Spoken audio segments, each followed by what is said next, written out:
Today discuss about abnormal count in ring frame. তো অনেক সময় আমরা দেখতে পাই যে অ্যাবনর্মাল কাউন্ট রিং ফ্রেমে হয়ে থাকে। ধরুন আপনি চালাচ্ছেন 26 কাউন্ট, ঠিক আছে। এই 26 কাউন্টের জায়গায় আপনার এরকম হলো যে চলে আসলো, আপনার কাউন্ট লিস্ট করেছেন, সেটা চলে আসলো হচ্ছে আপনার 20 এনি, অর্থাৎ 20 কাউন্ট। এটা কী জন্য হয়? তো এটাকে বলে আমরা বলবো অ্যাবনর্মাল কাউন্ট।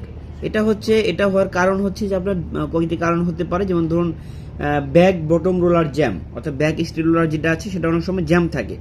ধরুন এটা হচ্ছে ব্যাক বটম রোলার, ঠিক আছে। এরপর এটা হচ্ছে আপনার রবিং গাইড, এটা হচ্ছে আপনার ইয়ার্ন চলে আসলো। তো এই রবিং গাইডের মধ্য দিয়ে এই রবিনটা আসার সময় কি হয়, যে জায়গাটা আপনার ধরুন এই ডায়াটা ব্যাক বটম রোলারের ডায়া হচ্ছে আপনার 27 মিলিমিটার, তাই না। তো এটা এরকম হলো যে এটা আপনার এই যে পুরোটা এই রবিং গাইডের পাশে দিয়ে যে আপনার যে বটম রোলারটা আছে, এটার পুরোটা দিয়ে আপনার কি হলো যে আপনার ওই ফ্লাই জমা হয়ে, হ্যাঁ, এটা মোটা হয়ে গেছে, কিংবা রবিং এটা পেঁচিয়ে পেঁচিয়ে মোটা হয়ে গেছে। তো মোটা হয়ে আপনি এরকম বলে 30 মিলিমিটার হয়ে গেছে, ঠিক আছে, এই পুরা যে বটম রোলারটা।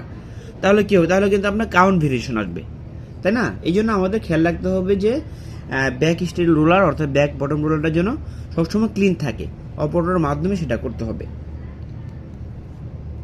এরপর হচ্ছে রবিং গাইড ড্যামেজ। তো অনেক সময় কী হয় যে রবিং গাইড যেটা আছে এটা কিন্তু অনেক সময় এই রবিং গাইডটা অনেক সময় কী হয় যে আপনার ফেটে যায় কিংবা ভাঙ্গা থাকে, স্ক্র্যাচ পড়া থাকে, হ্যাঁ। এই কারণে কিন্তু এখানে আপনার রবিংটা কী হবে যে ভালোভাবে পাস হতে পারবে না, হ্যাঁ, ভালোভাবে পাস হতে পারবে না। তো যার কারণে এরকম হয় যে বটম রোলারে সেটা কিন্তু আপনার পেঁচিয়ে যাবে, ঠিক আছে। এটা একটা কারণ। এরপর হচ্ছে যে অপারেটর নেগলিজেন্স, যেটা বললাম যে অপারেটর যদি সঠিকভাবে এটা না দেখে সেক্ষেত্রে কিন্তু আপনার ব্যাক রোলার সবসময় জ্যামই থেকে যাবে এবং এই কাউন্ট ভেরিয়েশন সবসময় চলে আসবে। এটা অপারেটরকে এটা সতর্ক করতে হবে। এবার হচ্ছে ডাবল রবিং পাসিং রবিং গাইড। অনেক সময় কী হয় যে রবিং গাইড দিয়ে ডাবল রবিং চলে আসে, হ্যাঁ, এটা হচ্ছে অপারেটর দেখে না।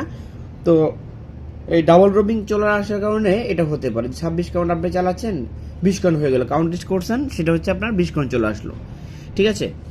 তো আশা করি বুঝতে পেরেছেন। আজকে পর্যন্তই, পরবর্তীতে নতুন একটি টপিক নিয়ে আসবেন ইনশাল্লাহ। ততক্ষণ ভালো থাকবেন। আল্লাহ হাফিজ।